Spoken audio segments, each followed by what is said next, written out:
नमस्कार बंधुरा आमी सुष्मिता आमार पेटुक बांगाली यूट्यूब चैनेले आपनादेर सकलके स्वागत जानाई। एसे गेছে खुशिर ईद आमार सकल मुसलिम भाई बोनेदेर जानाई ईदेर शुभेच्छा।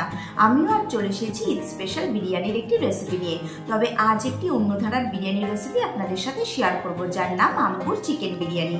এই বিরিয়ানিটি আরকোটে নবাবদের একটি বিশেষত্ব, যারা প্রথম রান্না করে এই রেসিপিটিকে দক্ষিণ ভারতের তামিলনাড়ুর আম্বুর অঞ্চলে জনপ্রিয় করে তোলে।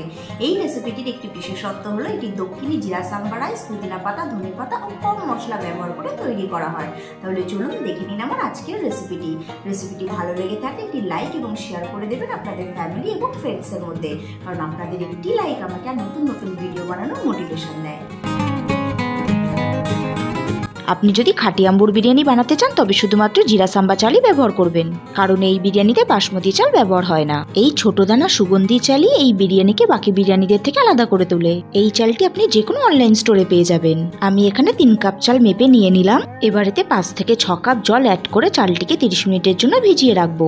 এই বিরিয়ানি বানাতে আমি নিয়েছি 1 কেজি চিকেন। এই বিরিয়ানির সর্বোত্তম স্বাদ পাওয়ার জন্য একটু বড় সাইজের চিকেনের পিস ব্যবহার করবেন। আর লাগছে 6 থেকে 7টা স্লাইস করে কাটা পেঁয়াজ, 4 থেকে 5টা স্লাইস করে কাটা টমেটো, 1/4 ব্রাঞ্চ ধনের পাতা আর কিছু পুদিনা পাতা।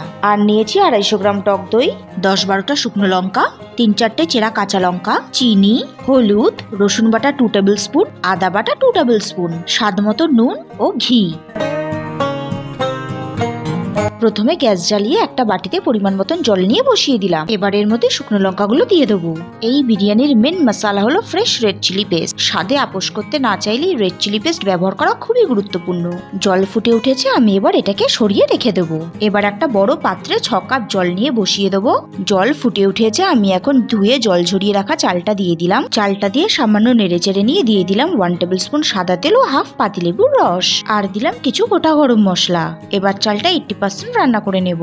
অন্যদিকে আমি লঙ্কা থেকে জল ঝরিয়ে নিয়ে এর একটা মিহি পেস্ট বানিয়ে নেব। এবার গ্যাস জ্বালিয়ে নিয়ে আমি একটা কড়াই বসিয়ে নেব। এবার এতে দিলাম 1 কাপ সাদা তেল ও 2 টেবিল স্পুন ঘি। আমি এখানে সামান্য ঘি অ্যাড করেছি, তবে আপনারা চাইলে শুধু তেলেও রান্নাটা করতে পারেন। তেল গরম হয়ে গেছে, আমি এখন গোটা গরম মশলা ও একটা তেজপাতা ফোড়ন দিয়ে দিলাম। 1 মিনিট বাদে ফোড়ন থেকে সুন্দর গন্ধ বেরিয়ে এলে দিয়ে দেবো স্লাইস করে কাটা পেঁয়াজ। এবার পেঁয়াজটা সামান্য বাদামি না হওয়া পর্যন্ত ভালো করে ভাজতে হবে। এই সময় ঘন ঘন নাড়তে থাকতে হবে। দেখুন বন্ধুরা, পেঁয়াজটা সোনালী রং হয়ে এসেছে, এর মানে পেঁয়াজটা আমার ভাজা হয়ে গেছে। এখন আমি এর মধ্যে দিয়ে দেবো 2 টেবিল স্পুন রসুন বাটা। রসুন বাটা দিয়ে আমি এখন 2 মিনিট মতন ভেজে নেব। এরপর দেব আমি 2 টেবিল স্পুন আদা বাটা। এবার পেঁয়াজ আদা রসুনকে একসঙ্গে আরো 2-3 মিনিট মতন ভালোভাবে কষিয়ে নেব। এখন আমি এতে অ্যাড করব 4-5টা স্লাইস করে কাটা টমেটো। এবার টমেটো দিয়ে আরো 3-4 মিনিট ভালো করে রান্না করে নেব। এই রেসিপিটিতে টমেটো একটু বেশি পরিমাণেই ব্যবহার করা হয়, তবে টমেটোর পরিমাণ কোনোভাবেই পেঁয়াজের থেকে বেশি হবে না। এখন আমি এতে দেব 2 টেবিল স্পুন হলুদ গুঁড়ো ও স্বাদ মতন নুন।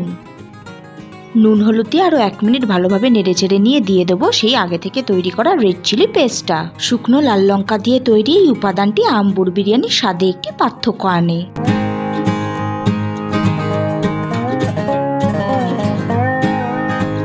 এবারে রেড চিলি পেস্টটাকে মিডিয়াম ফ্লেমে বাকি সমস্ত মশলার সাথে আরো 2 মিনিট ভালো করে কষিয়ে নিয়ে দিয়ে দেবো ফ্রেশ ধনেপাতা কুচি। এবার এই ধনেপাতা দিয়ে 1 মিনিট ভালোভাবে নেড়েচেড়ে নেব। এই পুরো রান্নাটাই কিন্তু বন্ধুরা মিডিয়াম ফ্লেমে সময় নিয়ে করতে হবে, তবেই এর স্বাদ বেড়ে যাবে দ্বিগুণ। এবার আমি এর মধ্যে অ্যাড করে দেব কিছু তাজা পুদিনা পাতা। এই ফ্রেশ ধনেপাতা এবং ফ্রেশ পুদিনা পাতায় দক্ষিণ ভারতের জনপ্রিয় এই আম্বুর বিরিয়ানিতে একটি সতেজ স্বাদ যোগ করে। এবং এই বিরিয়ানির আরেকটি বিশেষত্ব হলো এই বিরিয়ানিতে কোনো রকম গুঁড়ো মশলা ব্যবহার করা হয় না। সমস্ত মশলা ভালো করে কষানো হয়ে গেছে, মশলা থেকে তেল ছেড়ে দিয়েছে। এখন আমি এতে মাংসগুলো অ্যাড করে দেব। এবার মাংসটাকে মশলার সাথে 5 থেকে 7 মিনিট সময় ধরে ভালোভাবে কষিয়ে নিতে হবে।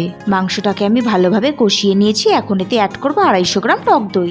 দইটাকে আমি ভালোভাবে ফেটিয়ে নিয়ে ব্যবহার করেছি। দই দিয়ে মাংসটাকে মিডিয়াম ফ্লেমে আরো 2-3 মিনিট রান্না করে নিতে হবে। যেহেতু টমেটো টক দই ব্যবহার করেছি, তাই স্বাদটাকে ব্যালেন্স করতে দিতে হবে চিনি।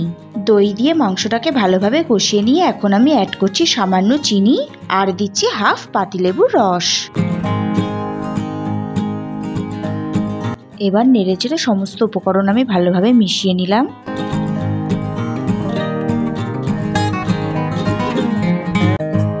দেখুন গ্রেভির কালারটা কি সুন্দর হয়েছে এবং গ্রেভির টেক্সচারটাও স্মুথ হয়েছে।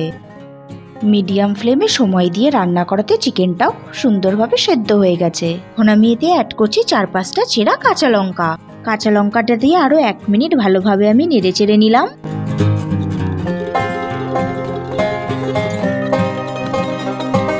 এখন আমি এতে অ্যাড করে দিলাম 2 কাপ জল। এবার জল দিয়ে নেড়ে চেড়ে ঢাকনা দিয়ে ঢেকে 5 মিনিট রান্না করে নেব। ফিরে এলাম 5 মিনিট বাদে। এবার ঢাকনা খুলে নেড়ে চেড়ে দেখলাম মাংসটা রান্না হয়ে গেছে। এবার আমি গ্যাসের ফ্লেম অফ করে এখান থেকে কিছুটা মাংস তুলে রেখেছি। এবার আমি এর মধ্যে কিছুটা পরিমাণ রাইস দিয়ে দেব। এবার আমি এই রাইসের ওপর দিয়ে বাকি চিকেনের পিসগুলো সাজিয়ে দেব আর কিছুটা মাংসের গ্রেভিও ওপর দিয়ে ছড়িয়ে দিলাম। এবার আমি এর ওপর দিয়ে বাকি রাইসটাও দিয়ে দিলাম।